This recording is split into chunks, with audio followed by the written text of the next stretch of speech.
Hey everyone, this is Bede and Marcey, aka The Terrible Australian, and with me as always is my lovely co-host Super Marcey. Hello Marcey, how are you? Hello Bede, I'm good, how are you? I'm pretty good, thanks, and we want to say hello to all our listeners and welcome to the third episode of our podcast mini-series, Podcasters of Horror, which of course is our retrospective look at the horror anthology series Masters of Horror, which came out in 2005 into 2006. And for this episode, we're going to be talking about episodes 5 and 6, which of course are Mick Garris's Chocolate and Joe Dante's Homecoming. Yes, we have some interesting, episodes of short movies to discuss with this one.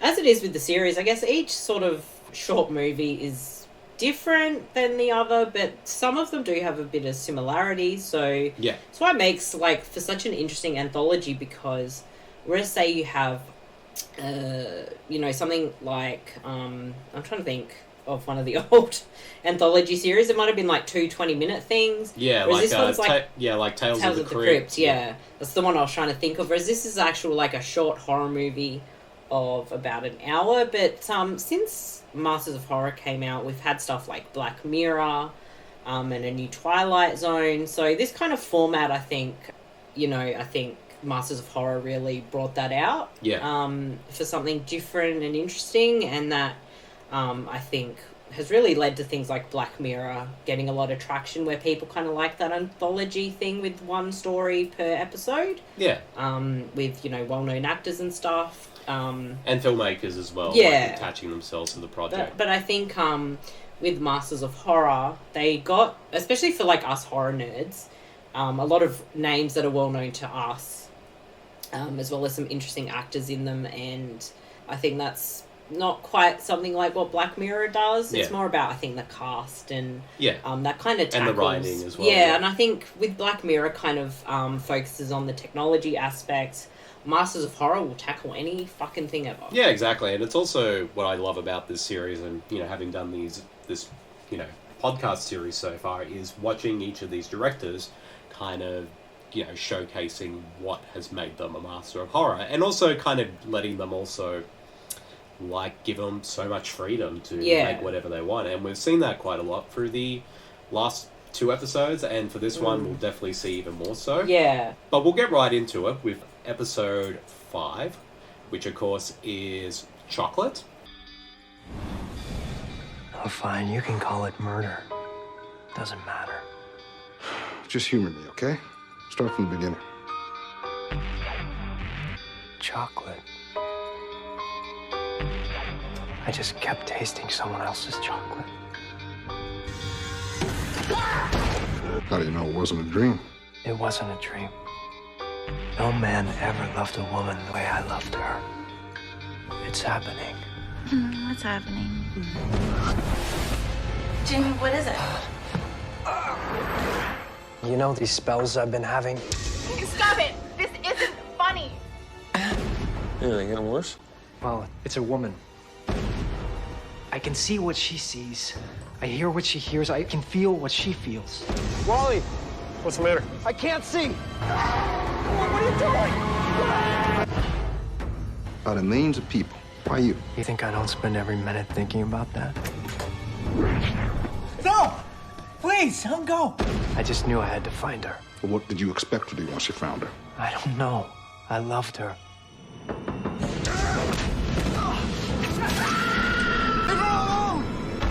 And then all the visions just stopped. You know, that's not an easy story to swallow. And I knew what it felt like to die.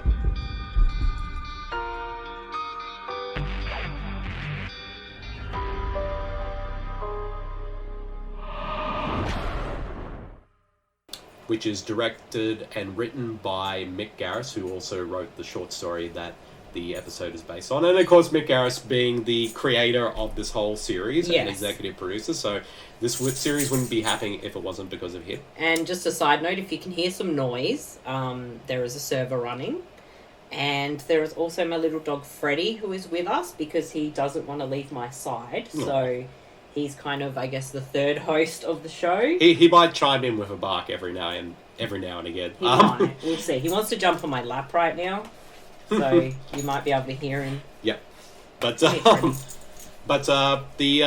plot of it. Sorry, the cast for this one is Henry Thomas, Lucie Laurier, Stacey Grant, Leah Graham, and Matt Frewer. And the plot summary for Chocolate is: a recently divorced young man begins experiencing the world through the senses of a woman he's never met after eating a sample of chocolate. But his quest to meet her face to face leads to drastic consequences. Now, I remember this one, Chocolate has kind of I have a little bit of a soft spot for because you know, here in Australia, even though we're going through episode order of how they were released in the US, the episode order was different here in Australia. And I remember the first 2 episodes that aired here on Showtime in Australia was John Carpenter's Cigarette Burns and Chocolate. That was the second episode they played. So I always do have a bit of a fondness for this one, but sort of compared to then the first time I watched it to now, I think my feelings on it are pretty much exactly the same. I think it's an okay episode. Like, there are definitely a lot of elements about it I like, but I kind of feel, at least compared to all the other episodes that came out during the first season, it's kind of the least interesting one, even though it has a pretty interesting premise at the center of it. But I kind of feel like, even though it's well made, has some pretty solid performances, but I feel like the concept really isn't explored enough for my liking, given what the story is. Yeah. And I kind of interested to see what you think, Marcy, because I know this is the first time you've seen Chocolate. So yeah, I don't actually recall having watched this one, so this was my first time watching it.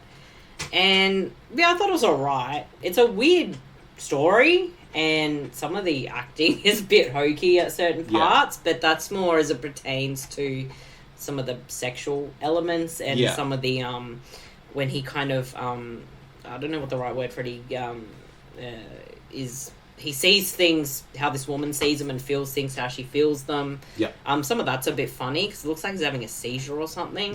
But I think I missed the part, or well, maybe I wasn't paying enough attention, that he kind of connects with this woman. I don't know if it's because they were eating the same chocolate. I have no freaking idea. Yeah, even when I rewatched it recently, I sort of missed that part, even though because like when the episode started and it goes into, he starts experiences these feelings that, or seeing things that this woman is seeing, and like the first thing he does is, like, he's asleep one night and he wakes up and it's like, the first thing he says, chocolate. And the reason he says that is because he's been on a diet, so he hasn't had any junk food in ages, but he wakes up with the taste of chocolate in his mouth. And it kind of just goes straight in that, and I don't remember what sort of led him to start sort of feeling this sort of psychic connection between him and this woman. But I think at the same time, it kind of makes the episode interesting because either we kind of missed how that sort of happens, or it's done in a subtle way, or it's kind of ambiguous how the psychic link I think it's a bit more ambiguous than anything. But yeah, it's an interesting idea, and the conclusion is weird. But at the same time, I kind of question, like, what was it trying to say? Yeah, exactly. Like, it is another tale of obsession, and kind of interesting rewatching this episode is, like, I picked up on a lot of sort of similarities with another film from the previous episode that we did, Jennifer. Like, it does cover a lot of similar ground to that one, but kind of approaches it in a slightly different way. Yeah, whereas there's a woman who's like the central obsession kind of thing. But whereas this one, he hasn't actually met her through most of the movie. He just sort of sees and feels things how she does. Yeah, and through that way, he becomes more and more attractive because, as spoiler alert, and we're going to be doing a lot of spoilers in this episode, is that when they actually finally meet, he feels like he knows her. He knows her because he's experienced the same things that she has. Yeah, but I think the more disturbing element, and just excuse Freddie, he is like sitting on a plastic bag and it keeps making noise, so... Alright, we can cut this out. Just excuse that. Yeah, things take a bit of a sinister turn, because she's not really the woman he thinks she is. Whereas he sort of starts experiencing, like, more of the good stuff, like that she's having sex with her partner, or she's getting herself off in the bath. Yep. So he sort of experiences, I guess, the female orgasm. Yep. So that kind of gets him interested, but then takes, like, this dark turn when he sees her kill someone. Yep. Or her partner, as Yep. it turns out.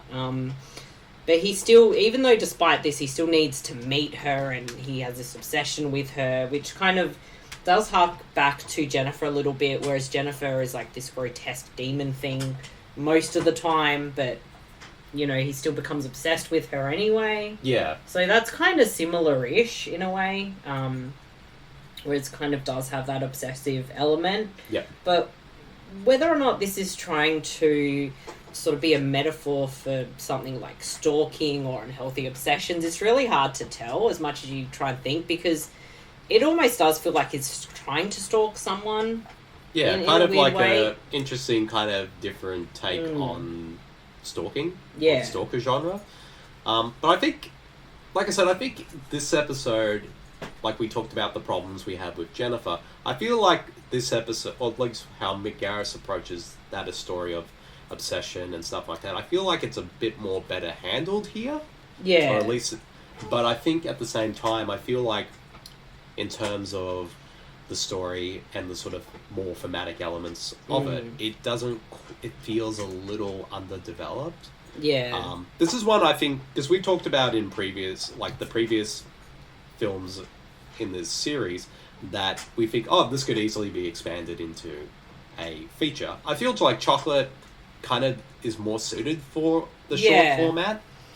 Yeah, I think this one, you don't really need a lot of time to tell this particular story. It kind of unravels properly as it needs to, because it does kind of leave things a bit ambiguous as well.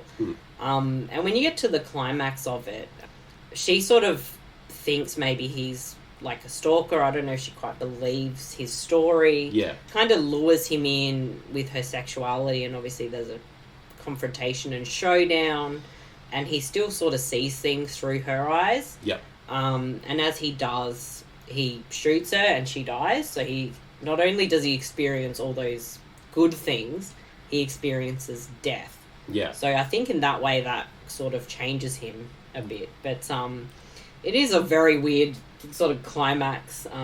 Yeah. You know, it takes that horrific turn, obviously. Yeah, and also, like, before we even get to that, we kind of knew something is coming, because throughout the whole episode, we kind of see Henry Thomas's character kind of being interviewed by the cops. So we know something has gone down. Yeah, because he has, as it flashes back to what he's experienced, he's got blood on his face and stuff, so you kind of know something's happened, and it's this weird, warped tale. But I think Henry Thomas did a really good job. He's actually really good. I think the only downside to his performance is him having to do orgasm faces. Yeah, I know. I thought I'd never have to experience Elliot from E.T.'s O-Face multiple times in the same episode. But, Yes. But at the same time, though, I think even those scenes, like when he experiences the woman having sex with her boyfriend, or, you know, pleasuring herself and all that, I think those scenes are meant to be funny.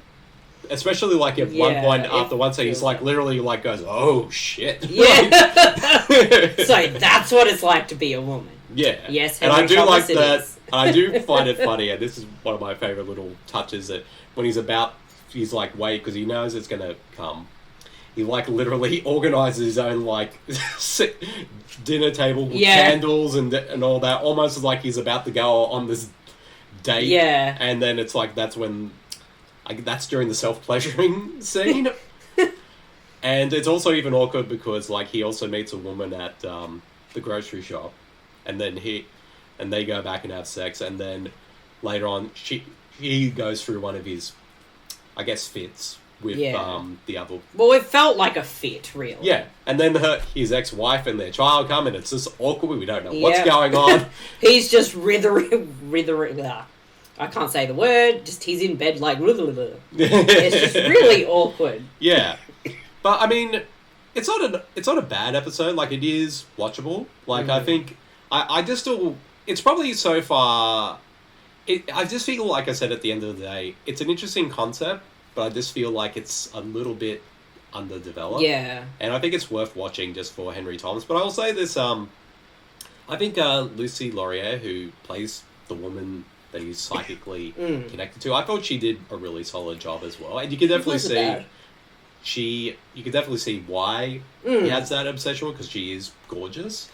And also I got to give a shout out to Matt Frewer, who kind of like steals every scene he's in. He plays Matt Frewer. Yeah, like he's the co-worker at the same, because he works as a creating I believe, what was he? I think it's like flavors. Yeah, flavors for something. Yeah, for the food companies and that. And Matt Frewer works there too, and I enjoyed his performance because basically in his spare time when he's not doing that, he works. He has a band and he just has this fake mohawk and stuff. Mohawk, and I thought that was fun too. And but yeah, I mean, it's an okay episode. Like, it's not one of my favorites. Yeah, but I mean, it's an okay watch. I think if we sort of got into why, I think her name's Catherine. Yeah. Like why she kills her boy, like we sort of get hints. Yeah, like. But I think it's more like why then she suddenly attacks him and doesn't go to the cops or blah blah blah, or does she think he's going to dob her in? Like, yeah, maybe just a little bit more insight into that would have been good. But otherwise, it's a pretty solid entry. Yeah, I guess at the end of the day, it's just basically a woman scorn type of thing, because like he does treat her like her boyfriend in those scenes does treat her a little bit bad, forcing himself on her, tries to organise a threesome with another girl, but Catherine doesn't want anything to do with it, so he beats the shit out of her, or slaps her around. And so I can definitely see why, but I kind of feel like even though he sees things, Henry Thomas's character sees things from her point of view, we never really sort of get more insight into her character, if that makes sense. And I think it would have just been interesting to get a little bit more. So what would you rate this one? I'd say about 2.5. Like I said, it's a watchable episode, but I feel like Mick Garris could have done a lot more to it. I'd probably go with a 3. It's a fairly enjoyable, interesting, different watch. So yeah, I didn't mind it at all. Yeah.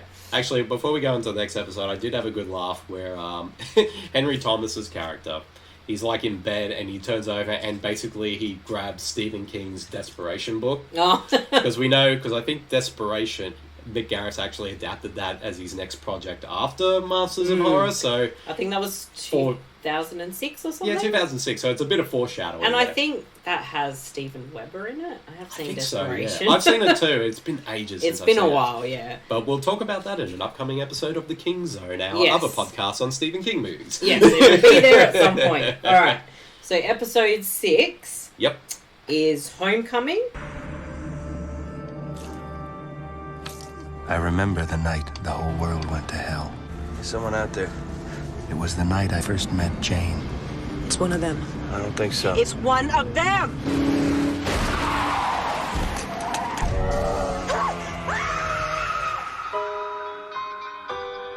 Your son, Corporal Gordon Hofstadter, was killed in action. I have the right to ask.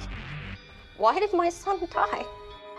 If I had one wish, I would wish for your son to come back. Sir?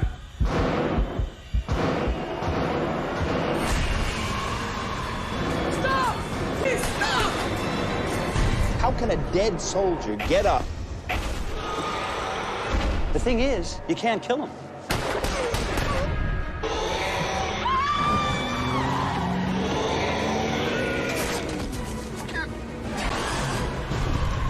What is it? What's happening? They're all coming back!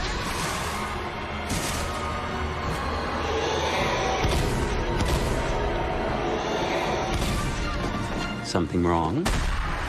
Join us. We're looking for a few good men.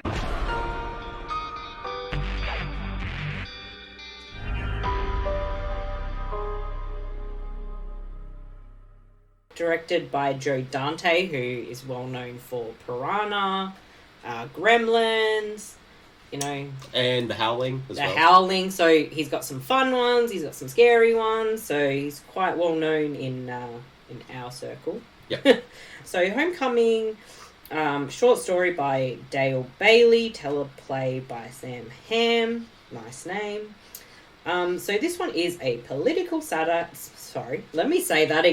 a political satire in which the reanimated corpses of soldiers killed in Iraq return in an attempt to sway the presidential election. And this one stars Jon Tenney, Robert Picardo, David Terry Mulligan, and Thea Gill. And straight out, like, this is pretty freaking awesome. This is such a good movie. So it was loosely based on the 2002 short story Death and Suffrage. So the first thing upon rewatching this, while it does take place in the Bush administration era, you could easily just find it so relevant even now. Yeah, make a couple little changes and you can easily put it in the Trump administration era as well. So the Jon Tenney is he's a speechwriter. Yeah, he's a former speechwriter and now political consultant. Yeah, so there's an unnamed Republican president, kind of, as I'm reading, it's modelled after Bill Clinton and George Bush. So he's working obviously on this campaign, and they speak a lot on TV with a host called Marty Clark, who's played by Terry David Mulligan. And then they've got the, right-wing lady, Jane Cleaver, played by Thea Gill. And they kind of, talk all this crap and blah, blah, blah. Yep. That's kind of how it sort of introduces you to this. But as it starts off, you see those two characters of, I forgot the actual character's name, David and Jane, sorry. They're in a car. They see what looks like a zombie in army fatigues. They crash, and then she starts, she sees another van coming along, or truck, sorry, and more zombies come out, and she goes to shoot them, and then he says something like he's responsible for this, and then it kind of flashbacks to what happens. So it's kind of an interesting start to really get you hooked in, and then you see how they met, what they're doing. Yeah. So it's very politically charged, and for me, I think Homecoming is one of the more interesting and unique kind of zombie films out there, because it does tackle something that is political, but it also deals with army veterans. Yeah. And the message that it has is a very strong one, and I think, as I said, is very relevant now. Yeah. Considering the state of, veterans in, any country where, they really should be treated a lot better because they've served their country, whether or not you support war or not. They've still, given their lives to something. Yeah. So don't treat them like crap. And essentially, when they are these zombies and they don't know why, they still treat the zombies like complete shit. Yeah, exactly. And, for me, I'll just say right off the bat, even when the first season of Masters of Horror came out in Australia 2005, 2006, Homecoming was my favourite episode of that first season. And now, 14 years later, it's still one of my favourite episodes. I think it's a pretty fantastic short film within the series. And like you said, I feel like this one is probably more closer to the George A. Romero template of his zombie films, because he's using zombies as an allegory for what's happening in our world. And just to cut you off, while we are talking about Romero, one of the gravestones in the cemetery when the soldiers start to come up at the end, it says G.A. Romero. Yeah, there's actually, I saw that too, and there's a few other directors who have made zombie films as well. That was the one that really caught my attention. Yeah, but anyway. I think Lucio Fulci is one of the gravestones. I think there's a bit of reference to him with the zombies as well. Oh yeah, and also there's a scene where Jon Tenney's character, Murch, and his mother, they go to the cemetery. That whole sequence just reminded me so much of the opening of the original Night of the Living Dead, with them being in a cemetery and these zombies just coming out of nowhere. I mean, I do love Homecoming. I think, like I said, it is a great satire, a political satire, and definitely not very subtle. It's not. It's not very subtle because when you're watching it, it's in your face. Yeah, it's very in your face, but it kind of does work at the same time. But it doesn't. It's good. Yeah, like it's pretty easily like the president, who even though he's not named, is obviously Bush. Like it's no debate about that. But also even the characters are obviously based on real life people who were sort of a big part of the Bush era or political pundits. Like Jane Cleaver is obviously based on Ann Coulter. Yeah. And Kurt Rand, Robert Picardo's character, he's obviously based on Karl Rove. Karl Rove, yeah. And I'm not sure who Murch is based on, but he could just be an entire just creation for it. But I think both director Joe Dante and screenwriter Sam Hamm, who actually also wrote the original Batman and Batman Returns as well, they just do a great job of making this very sort of unsubtle satire, but doing it in a way that doesn't feel too heavy-handed, but it's actually fun, and they do play around with it by bringing a lot of humor, but also a lot of interesting elements as well.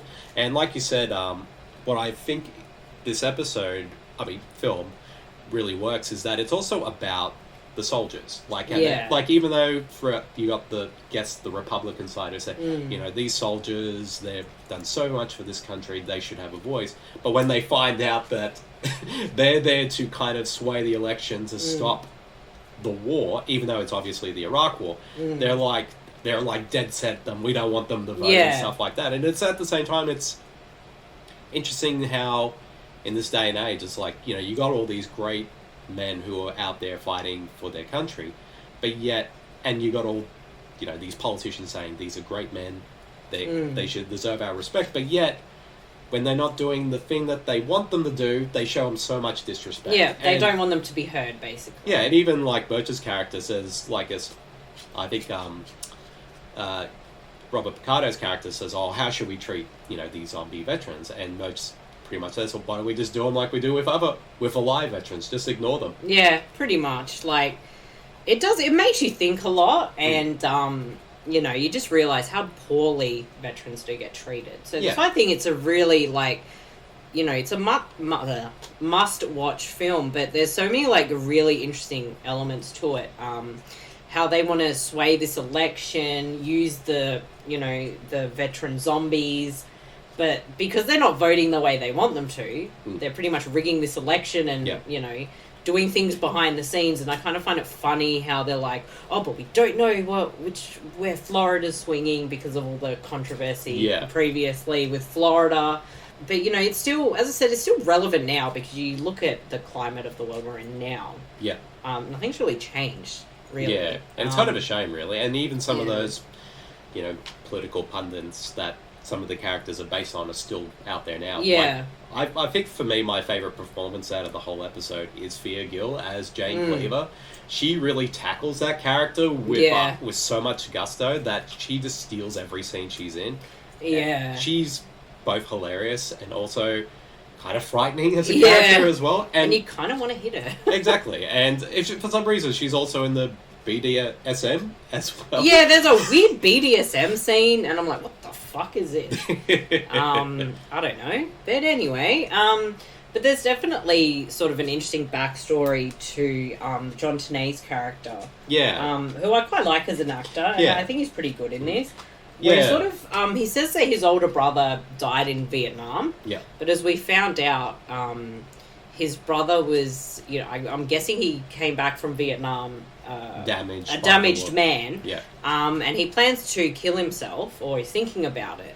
Whereas Jon Tenney, as a little boy, sees the gun he's got. Then he gets out the gun, thinks it's a game with his brother, and accidentally kills him with a gun. So that's a very weird, interesting backstory that something that he's obviously, the Jon Tenney character's lied about, but maybe he's also repressed that. Yeah. But it's a good, you know, considering how many young kids seem to pick up guns these days and shoot people by accident, it's a good message to be like, don't fucking leave your gun out when there's kids around. Yeah, exactly. And gun safety, man. Yeah, even though he does put it back in its case and locks it, he puts it in a place where I guess the young version of Jon Tenney's character sees it where he puts it. Yeah, and also, so like he just comes back in, opens it up. He just grabs it, puts the gun, and he's like, friend or foe. Yeah, he thinks it's all a game. Yeah. He doesn't realise what he's done. And Yeah. But, so that's another interesting kind of backstory element to it. So gun safety, people. But also, there's even some really interesting visual choices in there. Like, one of my favourite things, and one that really struck me watching this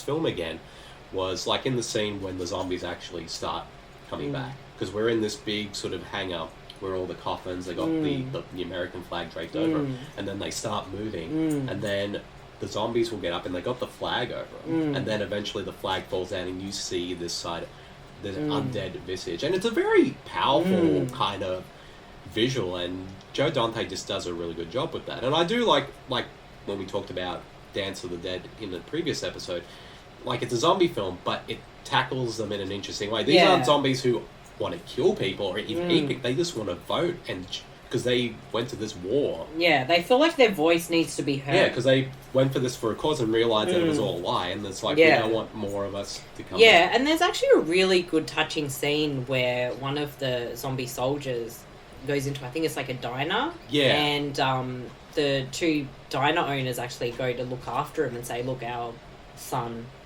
was a soldier and such, and they kind of bond with him, which I think was a nice touching moment, that that people can show humanity even to someone who's obviously, if you don't think about him as a zombie, he's obviously a wounded person. It's actually a really good touching scene, but yeah, I really love that scene. I think it's just a very powerful scene, but and it brings a lot of humanity even more so to the zombies. I think it makes you sort of think about, you can't lose sight of your humanity, which I think I brought up in the previous episode as well. And I think that's important. But there's things I like about it, like, all those zombies go to cast their vote, and then they just drop dead again. Yeah, permanently. They've had their voices heard, but then when it turns out, well, no, you didn't, every kind of soldier that's dead comes from back. Every previous war decides to come back. And I think it's interesting because when I listened to the audio commentary, this was back when it came out, I remember, because Robert Picardo is Republican in real life, but he actually helped out with the script by bringing a lot of insight within the party, so that I guess kind of be both accurate to what they're like, but also kind of show, the sort of, what's the word I'm looking for? Kind of the more, what word am I thinking? I don't know, can't read your mind. Okay. Like, sort of bringing it, like, insight, but also kind of, like, how ridiculous the Republican Party can be. And I think it's good that he's game for something like this. Usually most wouldn't, but the fact that he's in something that is definitely not very pro-Republican at all, but at least he knows, but he has worked with Joe Dante before. Yeah, he's a regular for Joe Dante. Yeah, and he has a lot of fun with his character as well. But I think at the end of the day, no matter what side of the political spectrum you land on, stories need to be told from all different, perspectives. Yeah. And, whether or not you agree with it, I think it's still worth watching. Yeah. I think you need to really be open to all sorts of perspectives, especially these days. Yeah. But just going back to the film itself, like, when all the other dead soldiers start coming up and you kind of go back to where it started, and Jon Tenney comes face to face with the zombie of his brother, I thought that was a great touch, especially how we know how he died. Was really interesting. Like, you could easily make this into a feature film. Like, or even, like, if he ever wanted to revisit it, you could have part 2 set now. Yeah, exactly. Like, it's so good.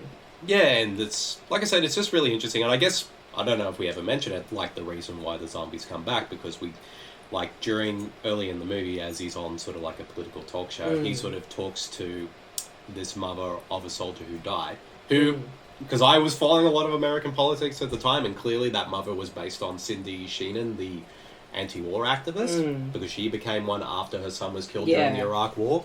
So he just says, like, I feel sorry for what happened to your son, and he sacrificed, and then, I wish he and all the other soldiers would come back.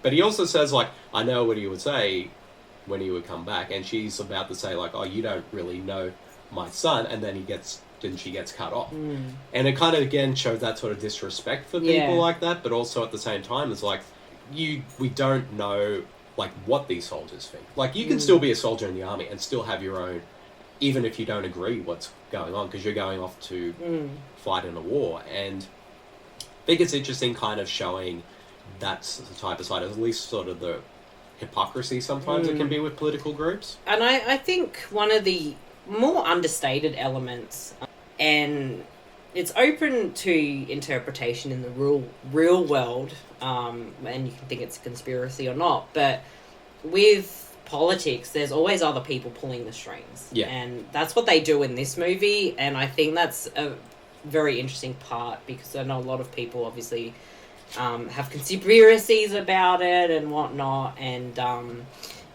so I think it's just a really well-rounded film with a lot to say. Yeah. But it doesn't slap you in the face with it. Yeah, like I said, it doesn't, like, even though it's not very subtle in how it approaches its story or its characters or its themes, but it does it in a way that doesn't make you, like, roll your eyes due to its heavy-handedness. It's very, like, it's an entertaining watch. It can be a serious watch at times. It makes you think, but it's well worth it, and I think no matter where you lay on your political spectrum, if you haven't seen it, watch it. If you've seen it, watch it again.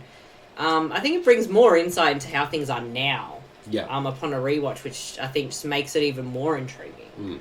It's definitely like, because I know sort of Joe Dante's, output post-2000 has been mixed with a lot of people, but I would say definitely without a doubt, Homecoming is, without a doubt, his best work in the past couple of years. I think it's one of the best things he's done in general, and he's done a lot of fantastic things. Yeah, like you can definitely tell he has something to say with this film, and he has a passion for the material. And also, like, even though it's clear that he's very anti-war, but he's pro-soldiers. Like, he cares about the soldiers and what they have to say or feel in this episode. Absolutely, and I think that's why Joe Dante and has been one of the most interesting filmmakers since he's, started making films. Because it's clear he loves his craft, he loves, all sorts of genres, and, it doesn't matter what, he keeps going. So. Exactly, and he still brings all of his trademark elements as well. Like, that sense of humour is sprinkled throughout. Like, it is a very funny episode, but he does find that good tone of balancing that with the sort of dramatic elements and the heavier stuff. But he also brings that sort of his homages and love for movies in there. Like I said, the gravestones with all the zombie directors, and also homage that Night of the Living Dead scene I was telling you about as well. So what would you rate Homecoming? I definitely give it a 4.5 out of 5. It's definitely one of my favourite episodes of all of Masters of Horror, but my absolute favourite episode we won't get till season 2, but we'll talk about it then. But definitely is in my top 3 for sure. I don't hesitate to give it a perfect rating, 5 out of 5, because I can't really find fault with it. I think I adore everything about it, and I think all the acting's really good. It perfectly suits the film, so yeah. I think the only negative thing I can think about is those flashback scenes when you see Murch as a kid, because I don't want to badmouth the kid, but I didn't think he was that particularly good. He was okay, but I think it's the scene in itself. I think is what makes it worthwhile. Yeah, what makes it worthwhile. But yeah, I think if his performance was a little bit stronger, it wouldn't have bothered me so much. But it just seems like he's just reading off cue cards. He's a kid. Not every kid can be. Exactly. That's why I don't want to give bad mouth him too much, because he's at the end of that is just a kid. And well, he's an adult now. Yeah, exactly. But other than that, I think it's a near perfect episode. Yeah, it's a great episode. Encourage everyone to watch it. Yep, and so that's the end of this episode. That's the end of episode 3. And I hope you guys all enjoyed it. Keep a lookout for episode 4, which I believe we'll be talking about John Landis's Dear Woman and John Carpenter's Cigarette Birds. I can't wait to talk about those two. Yeah, well, me English fail. I was trying to just go on the website and be like, blah, blah, blah. I have seen both of those. Yep. And I'll have a lot to say about Cigarette Burns. But yes, watching Dear Woman will be interesting because it was written by John Landis and his son Max Landis. Yeah, who a lot of interesting things have come out about. Well, both of them, really, when you think about it. But we'll probably talk about that on the episode. Yes. But even then, the episode is quite an interesting one to talk about. So, so we'll definitely give you guys a lot to sort of be anticipated for that one. Yeah. But for all those out there who want to find this out on the internet, you can follow the Super Network page at supermarcey.com, and as well as our Facebook page at facebook.com/SM_Super Network, I believe. I'm not sure. Just go on Facebook and search the Super Network. Yeah. Then you can like our page. Then you can join the Super Network group. The Super Network group. It's a private group, but definitely send us a request, and we'll definitely let you into the group. Yes. And also you can find us on Twitter at our official Twitter page at twitter.com/SM_Super Network. Yes. And also, if you want to follow me personally, you can follow me at my Twitter page at twitter.com/BeJermyn, or my Facebook fan page at facebook.com/TheTerribleAussie. And of course, you can find all my writings at supermarcey.com, my reviews, columns, and all that good shit there. And of course, you can find my Horror Down Under column over at thescreamcast.com. And Marcy. And just for me, you can find me on Twitter at twitter.com/supermarcey. And if you like the Instagrams and you like following cute dogs, you can follow Freddie on Instagram. Yep. So you can find him under Freddie. So it's Freddie spelt the Freddie Mercury way. .the.jug. And Jug meaning he's a Jack Russell cross pug. So he's very cute. Yes. Yes. I can vouch for that. And don't forget, you can find us on iTunes and Stitcher. And we're going to look to be getting into more places as well. And if you're so inclined, leave us a lovely positive review, and we'll love you forever. Exactly, or even just even just a rating as well. And don't forget to subscribe to the podcast, because besides future podcaster of horror episodes, we've also got our Stephen King theme podcast, the King Zone, and we also have an upcoming podcast on that we're going to explore the Ozploitation genre with the Ozploitcast, and of course we'll be doing an audio commentary very soon too. We won't say what the film is, but yes. we'll keep you guessing for that. But I think it'll be an interesting one we're going to discuss. So, but Yes. I think people will be excited about. Yes. All right, and with that, that's a wrap. So we'll see you next time. See you, everyone. Bye.